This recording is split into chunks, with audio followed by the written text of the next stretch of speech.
जाला गगा मोननायानो आद्रि हुद्रि जाय हक दिनैनि गोदान भिडिअ नोंथां बयखौबो गोसो गोथारै बरायदों लोगोसे आसा खालामो इसोरनि अननायाव नोंथां बयबो मोजां दं स' नैबे बड'लेण्ड बिनायाव UTOA नि आफादगिरि मानगोनां मार्कुस बसुमतारी सारा मा बुंदों बेखौ नायग्रो बिनि उनाव बिराद मोजां मोनसे खोथाखौ लानानै सावरायगोन जे हेमन्त बिश्व शर्मा बिथां सारा बिटिआरआव फैनानै गोदान आफाद दानाय एक्सन दिग्बी आदामोनजों सोरजिजानाय गोदान आफाद दानायनि सायाव मा बुंखो आरो बिटिआर गभर्नमेन्टखौ मा बुंखो लोगोसे इउजि ब्रह्म सारा मा बुंखो सोरबा जुदि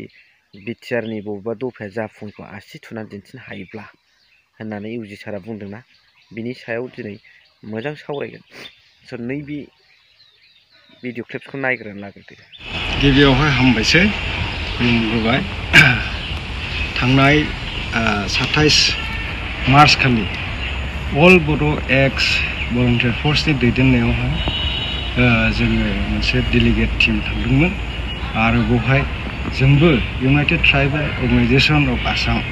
नाबो जोङो बिनि मोनसे पार्ट लादों नोंथां सोंनाय बादि जोङो सब समय बे बड'लेण्ड नांगौखौहाय बे अल बड' एक्स भलन्टियार फर्सनि जेनाखि मोनसे आन्दलन बेवहाय जोङो अलवेज सापर्ट खालामगोन सिगांनिफ्रायबो जों लोगोसेनो दं आरो फैगोन समफ्रावबो जों मेङाखै जोङो सापर्ट खालामगोन नोंथाङा नायनो हागोन जोङो दा बै समनि जोङो बड'फा उपेन ब्रह्मनि आबसुनि समनि जोङो बै समनि भलन्टियार फर्स नोंथांमोना नुगोन जे जोङो दा 50+ जोबसै गासैबो जेनाखि एक्स भलन्टियार फर्सनि सोद्रोमाफ्रा अब्लाबो जों मेङाखै बिनि जाहोनखौ जोंनि मानगोनां प्रेसिडेन्टआ बुंलांखाबाय आरो जोङो अरायसम जुजिलांबाय थागोन आरो जोंनि उननि जेनेरेसननि थाखाय माबा नङा माबा मोनसे जोङो खालामनानै गालांगोन आरो लोगोसे आङो मोनसे खोथाखौ बुंबावो इउनाइटेड ट्राइबेल अर्गेनाइजेसन आसामा ट्राइबेल बेल्ट एन्ड ब्लकनि थाखायबो नांगासिनो दं आरो जोङो बे थांनाय 1 थारिखआव जिनाखि जों मेमरेन्डाम गांसे गथायबाय बयबो 1 नम्बराव बड'लेण्ड 2 नम्बरावहाय जोंना कार्बि आंलंनि बर'फोरखौ ST हिल्स होनांगौ होननानै बे दाबि बेबो एकदम बड'लेण्डजों समान दंफायो लोगोसे बर' रेजिमेन्ट दानाय लोगोसे बर' रायजो राजाफोरखौ बुहुमनि बर' रायजो राजाफोरखौ रैखाथि होनायनि डिमान्ड आरो लोगोसे बे जोंनि ट्राइबेल बेल्ट एन्ड ब्लकआव थानाय जेसेबांनाखि इलिगेल इनक्रचारफोर दं बिसोरखौहाय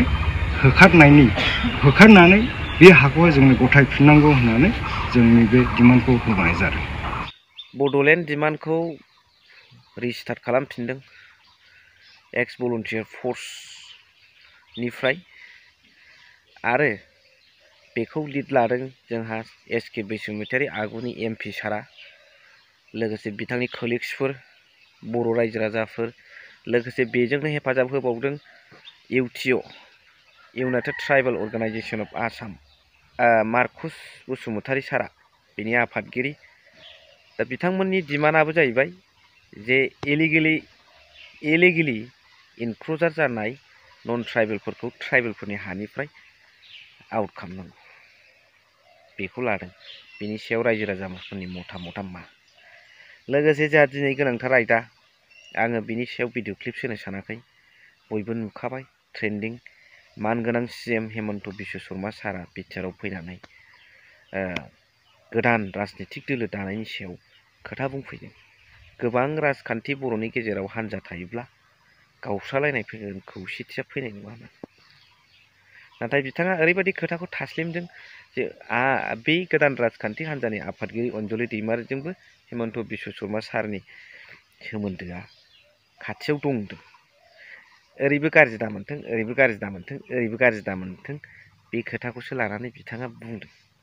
खारन बिथांनि थांखिया फैगौ 2026आव जानो गोनां MLA इलेक्सनखौ लानानै बेखायनो बिथाङा इन्टारमिडिएटरि गेजेरनि जानानै बुंनाय बायदि बुंदों नाथाय मोनसे खोथाया ओरैबायदि बाख्नायफ्ला फैदों बाव बिटिआरनि टप दैदेनगिरि बिथांमोन दंमोन प्रमद बर' सार रोनगोरा सारमोन दंजोबो बेनिफ्राय बिटिआरनि जेनेखि एकरनि दफाफोर बियो बिराद गोख्रै तीव्र गतिर बिराद गोख्रैयै खारगासिनो दं। बबे मोनसे दफाया जाफुंनायनि थाखाय बबे मोनसे दफाया थामसोबलायसिमावबो मोनसेबो जायै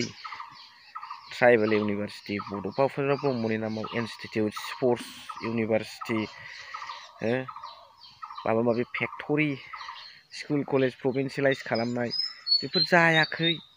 माबे बुस्थुआ स्पिडै जादों होनदों आरो बेजोंनो लागालागि बे समावनो सम मानगोनां नायल' जाल' जोंनि सल मिनिस्टार एमंस दा बड'स मानगोनां उरखाव गोरा ब्रह्म बिथां साराबो बुंदेरनो हाबाय सोरबा जुदि बिटिआरनि दफाया जाफुङाखै होननानै आसि थुनानै दिन्थिनो हायोब्ला माने गाव राजनितिखौ गेलेला साइसआव दिन्थिनायाथ' अनेक दिन्थिबाय मानो दिन्थिनो हाया जानांगौ। नैबे 5 बोसोराव बड'फा उपेन्द्रनाथ ब्रह्म बेखौ नांला दे बयनिबो गेजेरनि थाखाय बयनिबो थाखाय गासिबो बयनिबो थाखायब्लाबो मस्ट इम्परटेन्टसिन फार्स्ट प्रायरिटि हिसाबै माखासे बिटिआर ओनसोलाव थानाय बर' मिडियाम स्कुलफोरखौ कलेजखौ होनथ'ला प्रभिन्सियेलाइज खालामनायनि खोथाया बोरो मोनसे थुनानै दिन्थिबाय आरो फेक्टरिया बोरो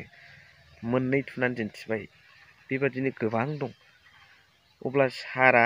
बेखौ मिन्थिसेयावबो मारै बे खोथाखौ इउजि सारा बुंनो हाखो सोरबा आसि थुनानै दिन्थिनो हायोबा होननानै बबे मोनसेया जाफुंफेरखो